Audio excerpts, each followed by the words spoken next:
Hi there, so today's video is the end of December updates, and I'm going to start with this table.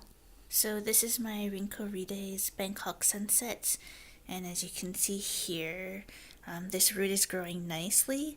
This top leaf here seems to be making good progress, and there is a new root tip growing that's making good progress as well. This is my Ascocentrum miniatum. Not a lot going on, but that center leaf seems to be growing pretty well. This is my Vanda cristata, and that central leaf is growing, but it hasn't pushed out any new roots though yet. It still seems to have an active growing tip on its one root that it does have. So one thing I noticed was there's a weird curve on two of my plants. So on my Ascocentrum ampullaceum, you can see it's curved this way on this leaf.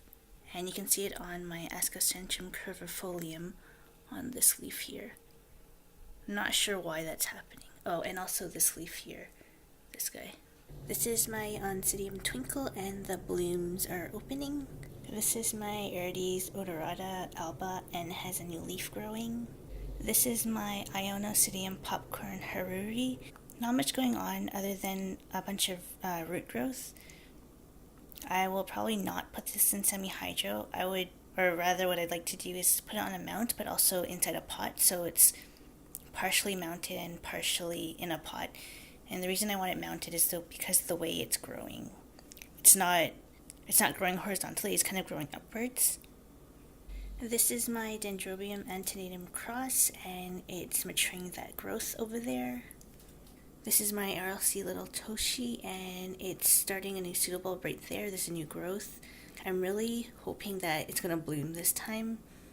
I'm on the verge of giving it away if I can't bloom it. This is my LC Supersonic Striking Lip. As you can tell, it's super crooked. Actually what happened was it kind of fell out of the pot, so I had to repot it. This guy here, the reason why he's so sideways is because when I originally potted it, it was kind of this way. It was actually crooked. So he's not aligned to the rest of the pseudobulbs. So when it fell out of the pot, I wanted to straighten everything so everything would grow more upwards. But because this is kind of the weird one, it's kind of screwing up everything. And obviously because this guy's so sideways, I'm knocking stuff over a lot. So doing what I can to make this grow more upwards. It's a little bit outside the pot, but I also didn't want to bury the rhizomes too far into the pot as well to prevent rot. Other than that, there's not much going on with this plant.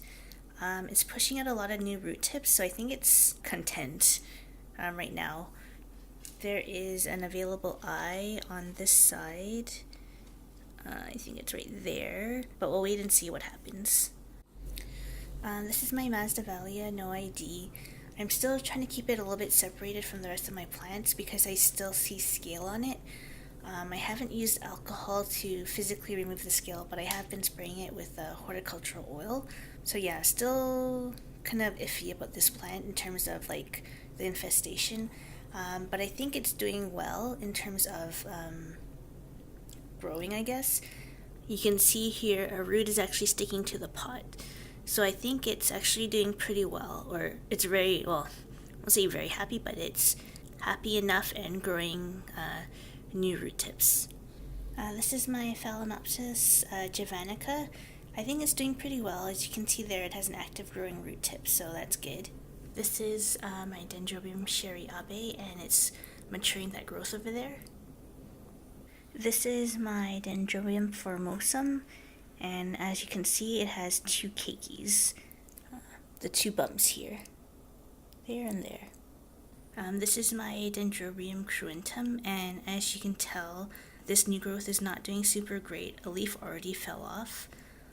Even though the growth isn't doing great, there is a bunch of activity going on this plant. There appears to be a keiki here. There's a bump here. It could be a keiki or flowers. There's these two guys, which appear to be flower buds. There are these two buds that are maturing. And then there's this little guy at the top up here. This is my Galeottia fimbriata. I don't think it has any new roots yet, but I noticed just yesterday this leaf was wrinkled, so I think I tried to push it out, but it got stuck, so I think this guy is doing pretty okay. This is my Trichocentrum albococcineum, and it's doing pretty awesome. It's maturing this new growth, and as you can see, it's pushing out new roots, so that's really great. This is my Sarcochilus hartmanii. As you can see there's a little bump under that little new growth. I've seen those before, and before I thought they were flower spikes, but in the cases that I have seen them, they turn out to be new growth, so I'm not sure. This is another one of those plants where I'm thinking about giving it away. I would like to see it bloom first, but I was about to say if it's too much work, then I'd rather just give it away and get something else that I really, really want. This is my Vanda testacea. Its middle leaf died, and I think I showed last time the side leaf, it broke off. But I'm really starting to think this guy's on his last legs, so I'm not sure if he's going to make it, which kind of sucks. This is my Podangus dactyloceras. It has a bunch of root growth. There's a huge one coming out there. And I showed this last time as well, but it has this new growth here, which is awesome. And in addition, it has a new leaf coming out from the main growth. So overall, this guy's doing pretty well. So this is my Bulbophyllum psiloaceae, and as you can see, the bud opened, which is pretty awesome. I actually took a time-lapse video, I guess, of this, but I totally forgot the top sepal doesn't open all the way, so the angle is bad. But I actually have 2 more buds that are coming, so I'm planning to take another time-lapse from a different angle so I can get a good shot. If that looks okay, I'll post it up on YouTube. When all the flowers open, I'll put a bloom video instead of just having one bloom for that video. This is my Gongorogiba, and it has a new growth starting. It's right there. So this is my Phalaenopsis NOID. It's white with purple spots. Not much going on other than growing root tips. I think it's doing pretty well otherwise. It's losing this leaf, but I think that's to be expected, and it got attacked by my cats. Even though I had the grass, I think they're attracted to the hanging, well, just one of them is attracted to the hanging plant, so some battle scars on this guy. Otherwise, it's doing pretty okay.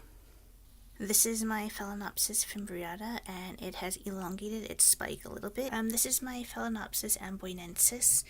I believe in the last video I mentioned I was a bit concerned about nutrient deficiency in this plant. I did up the fertilizer, but it doesn't really appear to be getting better. It still has a lighter edge on the leaf. This leaf looks like it's getting worse, but I suspect it's shedding this leaf and starting to grow another one as its normal growth process. It has a growing root tip here, so I think it's okay. Maybe it just needs more time to eat, I guess you could say. Maybe it just needs more time to recover. I'm not quite sure. Still hopeful. This is my Phalaenopsis NOID, the sunset colors one, and it's maturing this spike. This is my Paphinia rugosa, and the 2 growths that it came with they have shriveled up pretty much. It's not doing well, and I think it's because it hasn't really put down roots yet, so how can it do well if it doesn't have any roots? I'm hoping in the springtime it will put down roots and I'll get at least one new growth that will do okay. But yeah, it's not dying yet, but it's not doing great. So this is my Rodriguezia lemanii. It's maturing that new growth there, which is pretty awesome. It lost its root tip on this long root, which not great, but this guy's growing, so that's good. As suspected, it does have another new growth in the middle there. It's a bit difficult to capture on camera, but it's that little bump between the 3 pseudobulbs, so I have 2 new growths growing on this guy. So in this video, I also want to talk about what I have and haven't been doing as part of my growing method. I bought this probiotic earlier this year, and I said I would follow the directions and use it monthly, but honestly, I just haven't been doing that. I know, I guess it's either laziness or I don't think about it, or probably laziness, but I just haven't been doing that. my plants are doing okay. In the new year, I'm going to really try to use this more regularly and see if that will make a difference. So another thing I've been struggling with is watering my plants, by which I mean adjusting the pH each time I need to water.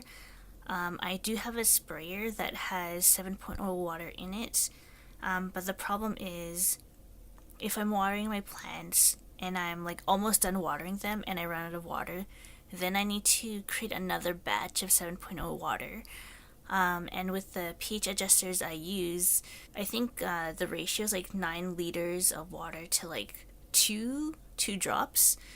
So the pH adjusters are very strong, so I need a large volume of water to adjust it properly. And to be quite honest, it's a pain in the ass when you're almost done and you just want to finish. So I got this jerry can to hold a lot of the 7.0 water. Previously, I didn't have a way to really store water, but I found this item. What I like about it is that it holds quite a bit, but it's narrow, so it doesn't take up too much space, which is great. So if I ever run out in the middle of watering my plants, instead of mixing it again, I can just grab it from here, because every time I mix the water, I do measure it with a pH meter, and yeah, it's kind of a pain in the ass. So this makes my life a little bit easier.